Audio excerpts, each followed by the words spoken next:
শাহরু রমাদান, এটা এমন এক মাস যেই মাসের নাম হচ্ছে রমজান।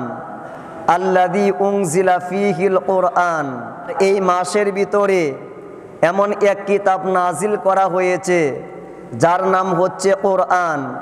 এটা এমন এক কোরআন যার আরেক নাম হচ্ছে বুরহান, আরেক নাম হচ্ছে ফুরকান। এই কিতাব যিনি নাজিল করেছেন তিনি বড় সুবহান। জবান খুলে বলুন আল্লাহু আকবার। মহান আল্লাহ পাক রব্বুল আলামিন বলেন, শাহরু রমাদান আল্লাযী উনজিলা ফীহিল কুরআন। হে দুনিয়ার মানুষেরা, রমজানুল মাস এমন একটা মাস, এই রমজানুল কারিমের ভিতরেই আমি মহান আল্লাহ পাক রব্বুল আলামিন 30 পারা কোরআনুল কারিম লাউহে মাহফুজ থেকে দুনিয়ার প্রথম আসমানে নাজিল করেছি। জবান খুলে বলুন সুবহানাল্লাহ। তো রমজান এমন একটা মাস যেই মাসের ভিতরে মহান আল্লাহ পাক রব্বুল আলামিন 30 পারা কোরআনুল কারিম নাজিল করেছেন। আমরা শুধু এটাই জানি, কিন্তু আল্লামা আহমদ ইবনে হাম্বল রহমাতুল্লাহি আলাইহি, ইমাম ইবনে কাসির, হযরত আবু যুরআ রহমাতুল্লাহি আলাইহি, ওনারা হাদিসে মোবারকের আলোকে বর্ণনা করতেছেন মহান আল্লাহ পাক রব্বুল আলামিন এই রমজান মাসের ভিতরেই তাওরাত কিতাব নাজিল করেছেন।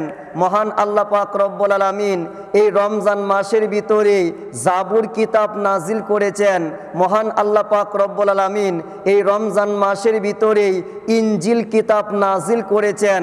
অর্থাৎ রমজান এমন একটা মাস যেই মাসের ভিতরে মহান আল্লাহ পাক রব্বুল আলামিন 104টা আসমানি কিতাবের মাঝখান থেকে বড় বড় 4টা কিতাব তাওরাত, জাবুর, ইনজিল এবং কোরআন, এই 4টা কিতাব মহান আল্লাহ পাক রব্বুল আলামিন রমজান মাসের ভিতরেই নাজিল করেছেন। জবান খুলে বলুন আল্লাহু আকবার। তো এই রমজান হচ্ছে ওই মাস যেই মাসের মধ্যে মহান আল্লাহ পাক রব্বুল আলামিন ইব্রাহিম আলাইহিস সালাতু ওয়াস সালামকে সহিফা দান করেছিলেন। রমজান এমন এক মাস যেই মাসের ভিতরে তাওরাত, জাবুর, ইনজিল, কোরআন নাজিল হয়েছে। রমজান এমন এক মাস প্রত্যেকটা বান্দার জন্য গুনাহ থেকে মুক্ত হওয়ার মাস। রমজান এমন এক মাস যেই মাসের ভিতরে মহান আল্লাহ পাক রব্বুল আলামিন প্রত্যেকটা ইবাদতের বিনিময়ে এত অধিক পরিমাণ সওয়াব দান করেন যেটার কোনো তুলনা হতে পারে না। রমজান এমন এক মাস যেই মাসে ইবাদতের মাধ্যমে, কোরআন তেলাওয়াতের মাধ্যমে শাফায়াত অর্জন করার সৌভাগ্য হয়ে যায়। রমজান এমন একটা মাস যেই মাসে ইবাদত করলে লাইলাতুল কদর আমাদের নসিবে মিলে যায়। যেই মাসে ইবাদত করলে রহমত, মাগফিরাত, নাজাত আমাদের ভাগ্যে মিলে যায়। জবান খুলে বলুন সুবহানাল্লাহ। তো এতগুলা বিষয় যেই মাসের ভিতরে রয়েছে, আপনারাই বলেন ওই মাসের সম্মান কম না বেশি? আরেকটা আওয়াজ খুলে বলুন, কম না বেশি? আল্লাহর হাবিব মুহাম্মাদুর রাসূলুল্লাহ সাল্লাল্লাহু তাআলা আলাইহি ওয়া আলিহি ওয়াসাল্লাম হাদিসে মোবারকের মধ্যে ইরশাদ করেছেন, ইন্নাল জান্নাতা তুযাখরাফু লিরমাদানা। মহান আল্লাহ পাক রব্বুল আলামিন আরবি বছরের প্রথম থেকে শুরু করে শাবান মাসের শেষ তারিখ পর্যন্ত জান্নাতের প্রত্যেকটা জায়গা, জান্নাতের প্রত্যেকটা রুম, জান্নাতের প্রত্যেকটা কামরা, জান্নাতের প্রত্যেকটা দরজা আমার আল্লাহ পাক রব্বুল আলামিন লাইটিং করতে থাকেন, সাজাইতে থাকেন, সৌন্দর্য মণ্ডিত করতে থাকেন, একমাত্র রমজান মাসকে স্বাগতম জানানোর জন্য, রমজান মাসকে বরণ করে নেওয়ার জন্য। জবান খুলে বলুন সুবহানাল্লাহ।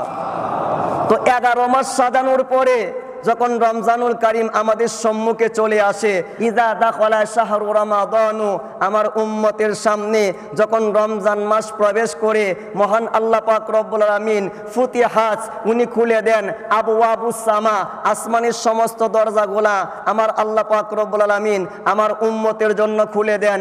অফি রাওয়ায়াতিন ফুতিহাত আবওয়াবুর রহমা, আমার মহান আল্লাহ পাক রব্বুল আলামিন আমার উম্মতের জন্য রহমতের সমস্ত দরজা খুলে দেন। অফি রাওয়ায়াতিন ফুতিহাত আবওয়াবুল জান্নাহ, আমার মহান আল্লাহ পাক রব্বুল আলামিন আমার উম্মতের জন্য 8টা জান্নাতের সমস্ত দরজাগুলো ওপেন করে দেন। রমজান যখন চলে আসে আমার রাসূলে পাক রাহমাতুল্লিল আলামিন বলেন গুল্লিকাত আবওয়াবু জাহান্নামা, আমার মহান আল্লাহ পাক রব্বুল আলামিন জাহান্নামের প্রত্যেকটা দরজা বন্ধ করে দেন। অফি রাওয়ায়াতিন সুলসিলাতিশ শায়াতিনু, আমার রব্বুল আলামিন ওই রমজান মাসকে স্বাগতম জানানোর জন্য শয়তানকে জেলের মধ্যে বন্দী করেন। জবান খুলে বলুন সুবহানাল্লাহ।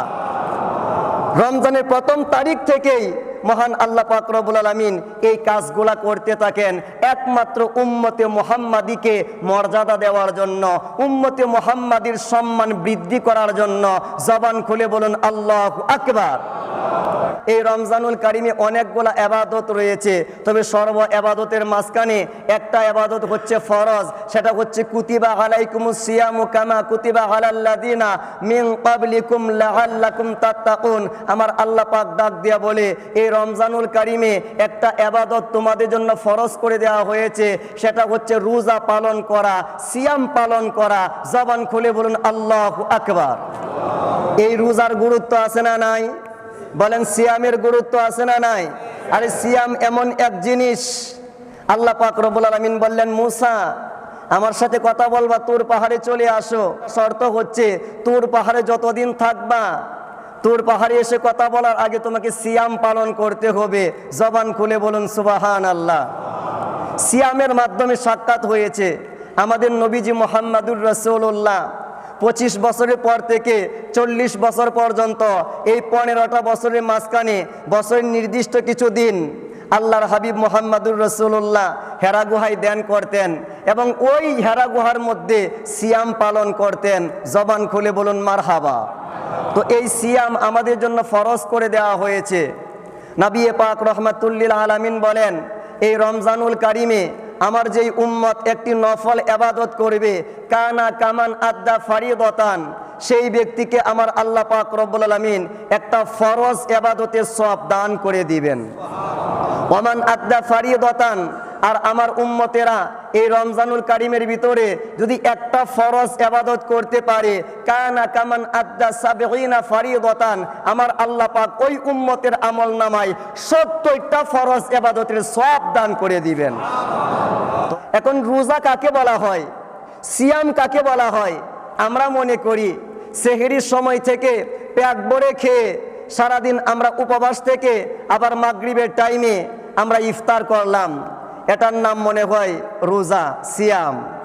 শুধু এইটার নাম সিয়াম নয়, শুধু এইটার নাম রোজা নয়, না খেয়ে থাকার নাম হচ্ছে উপবাস।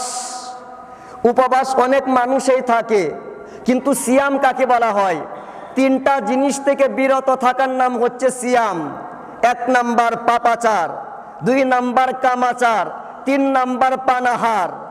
এই 3টা জিনিস থেকে যেই ব্যক্তি বিরত থাকবে সেই ব্যক্তি হবে রোজাদার। জবান খুলে বলুন সুবহানাল্লাহ। আপনি উপবাস থাকলেন আবার পাপের কাজ করলেন, এটা সিয়াম হবে না, এটা রোজা হবে না। আপনাকে অবশ্যই অবশ্যই রোজা থাকা অবস্থায় সকল ধরনের পাপ কাজ থেকে বিরত থাকতে হবে। যদি বিরত থাকতে না পারেন, শুধু উপবাস থাকলেন, উপবাসের কিছুটা বেনিফিট পাবেন আপনি আপনার শরীরের মাঝখানে।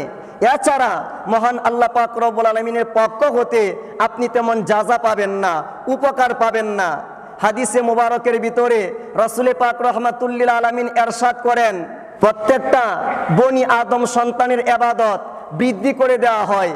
ইবাদত করবে একটা, আমল নামায় লেখা হবে 10টা। ইবাদত করবে একটা, আমল নামায় লেখা হবে 70টা। ইবাদত করবে একটা, আমল নামায় লেখা হবে 700।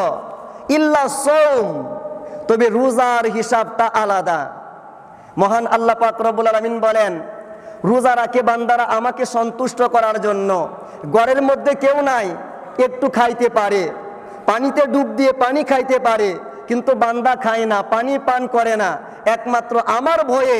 যেহেতু আমার ভয়ে বান্দা রোজা পালন করে, আমি আল্লাহ পাক রব্বুল আলামিন নিজের কুদরতি হাতে ওই বান্দাদেরকে পুরস্কার দান করব।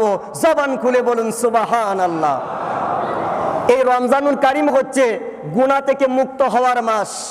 আল্লাহর হাবিব মুহাম্মাদুর রাসূলুল্লাহ সাল্লাল্লাহু তাআলা আলাইহি ওয়া আলিহি ওয়াসাল্লাম উনি ইরশাদ করেন, দুইটা ইবাদতের মাধ্যমে রমজানুল কারিমে আমার উম্মতকে গুনাহ থেকে মুক্ত করা হবে। এক নাম্বার, মান সামা রমাদানা, যেই ব্যক্তি রমজানুল কারিমের রোজাগুলা পালন করবে, ওমান কামা লাইলাতা, আর যেই ব্যক্তি রমজানুল কারিমের রাতের বেলায় ইবাদত করবে, তারাবিহের নামাজ আদায় করবে, সেহরি পালন করবে, রাতের বেলায় তাহাজ্জুদ পড়বে, রাত্রকে যেই ব্যক্তি জিন্দা রাখবে, ওই দুইটা আমলের বিনিময়ে দিনের বেলায় রোজা, রাতের বেলায় তারাবি, রাতের বেলায় ইবাদত, রাতের বেলায় নামাজ, কুরআনুল কারীমের তেলাওয়াত, এই জিনিসগুলা আমার যেই উম্মতেরা পালন করতে পারবে, জিন্দা রাখতে পারবে, গুফিরা লাহু মা তাকাদ্দামা মিন যামবিহি, আমার আল্লাহ পাক আমার উম্মতের আগের জীবনের সমস্ত সগীরা গুনাহগুলা মাফ করে দিবে। রোজা পালন করার দরকার আছে না নাই? আরেকটা আওয়াজ খুলে বলুন, দরকার আছে না নাই?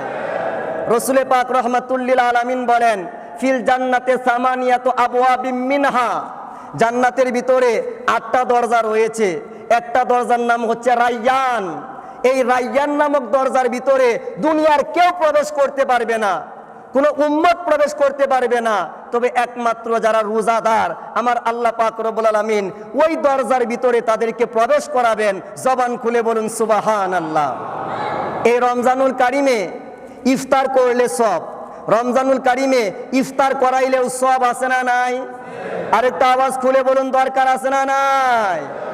এই রমজানুল কারিমে রাসূল পাক রাহমাতুল্লিল আলামিন বলেন, মান ফাত্তারা ফীহি সাইমান, আমার কোন উম্মত যদি রমজান মাসে কোন একটা রোজাদার ব্যক্তিকে ইফতার করাতে পারে, ওই ব্যক্তি রোজা রেখে যেই সওয়াব পাবে, যেই ব্যক্তি ইফতার করাবে, ইফতার করানোর কারণে একই সওয়াব অর্জন করবে।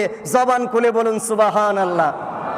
অনেকে ধারণা করতে পারে আমি কষ্ট করে রোজা রাখলাম আর সারাদিনের রোজার সওয়াব যেই ব্যক্তি ইফতার করাবে সেই ব্যক্তি পেয়ে যাবে। বিষয়টা কিন্তু এমন না। রাসূল পাক রাহমাতুল্লিল আলামিন বলেন, রোজাদারের সওয়াব রোজাদার অবশ্যই পাবে, আর যেই ব্যক্তি ইফতার করাবে আল্লাহ পাক রব্বুল আলামিন তাকে আলাদা একটা রোজার সওয়াব দান করবেন। জবান খুলে বলুন সুবহানাল্লাহ। সাহাবায়ে কেরাম বললেন, ইয়া রাসূলুল্লাহ, ইয়া হাবিবাল্লাহ, লাইসা কুল্লুনা নাজিদু, নবী গো, আমাদের অর্থের অভাব, সম্পদের অভাব, খাবারের অভাব, কি দিয়ে ইফতার করাবো? আমরাই তো খাইতে পারি না, মানুষকে আবার ইফতার করাবো কেমনে? হুজুরে পাক রাহমাতুল্লিল আলামিন বললেন, আমি তো পেট ভরে খাওয়ানোর কথা বলতেছি না, তোমরা যদি একটা খেজুর দিয়াও ইফতার করাতে পারো, এক গ্লাস পানি দিয়াও ইফতার করাতে পারো, অথবা এক ডুব দুধ দিয়াও ইফতার করাতে পারো, তারপরেও আমার আল্লাহ পাক রব্বুল আলামিন তোমাদের আমল নামায় রোজার সমপরিমাণ সওয়াব দান করবেন। জবান খুলে বলুন সুবহানাল্লাহ। ওয়ামান আসবাগা সাইমান, আর যেই ব্যক্তি আমার কোনো উম্মতকে পেট ভরে ইফতার করাতে পারবে, সুবহানাল্লাহ বলেন। যদি আপনি পেট ভরে ইফতার করাতে পারেন, রাসূল পাক রাহমাতুল্লিল আলামিন বলেন, সাকাহুল্লাহু ইয়াউমাল কিয়ামাতি মিন হাউদি, তাহলে ওই ব্যক্তিকে আমার আল্লাহ পাক কিয়ামতের ময়দানে আমার হাউজে কাউসার থেকে পেট ভরিয়ে পানি পান করাবেন। জবান খুলে সুবহানাল্লাহ বলেন। মানুষকে ইফতার করানোর দরকার আছে না নাই? সহমর্মিতার মাস হচ্ছে রমজান মাস। যাদের অর্থবিত্ত রয়েছে আপনারা অবশ্যই তো ইফতার করবেন 10 আইটেম, 7 আইটেম, 3 আইটেম, 5 আইটেম। আশেপাশে গরিবদেরকে দেখবেন একটু কি দিয়ে ইফতার করতেছে। বাবাজিরা, সহমর্মিতার মাস হচ্ছে রমজান মাস। অবশ্যই অবশ্যই তাদের দুয়ারে, তাদের দরজায় গোপনে পাঠিয়ে দিবেন, গোপনে টাকা পাঠিয়ে দিবেন, বলবেন কাউকে বলিও না, ইফতারের ব্যবস্থা করো। এগুলা যদি করতে পারেন, আল্লাহর হাবিব মুহাম্মাদুর রাসূলুল্লাহ আপনাকে হাউজে কাউসারের পানির নিশ্চয়তা দান করেছেন। জবান খুলে আল্লাহু আকবার। আর রমজানুল কারিমে আপনার দোকানে, আপনার ফ্যাক্টরিতে, আপনার গার্মেন্টস ফ্যাক্টরিতে, আপনার পরিচালনাধীন বিভিন্ন অফিসে যারা কাজ করে, একটু পরিশ্রমটা কমিয়ে দেওয়ার চেষ্টা করবেন। আল্লাহর হাবিব মুহাম্মাদুর রাসূলুল্লাহ বলেন, ওমান খাফফাফা আন মামলুকিহি ফিহি, এই রমজানুল কারিমের ভিতরে আমার যেই উম্মত আরেকটা উম্মতের উপরে ইহসান করবে, পরিশ্রমটা একটু কমিয়ে দিবে, দায়িত্ব একটু কমিয়ে দিবে, কষ্টের বোঝা একটু কমিয়ে দিবে, ওই ব্যক্তির জন্য দুইটা পুরস্কার। এক নাম্বার, গাফারাহুল্লাহু লাহু, আমার আল্লাহ পাক ওই ব্যক্তির গুনাহগুলো মাফ করে দিবে। সম্মানিত বাবাজিরা, রমজানের হক পালন করবেন। রমজানের হক হচ্ছে তিনটা জিনিস: পানাহার থেকে বিরত থাকা, পাপাচার থেকে বিরত থাকা, কামাচার থেকে বিরত থাকা। এই তিনটা জিনিস থেকে যেন মহান আল্লাহ পাক রব্বুল আলামিন আমাদের সকলকে বিরত রাখেন।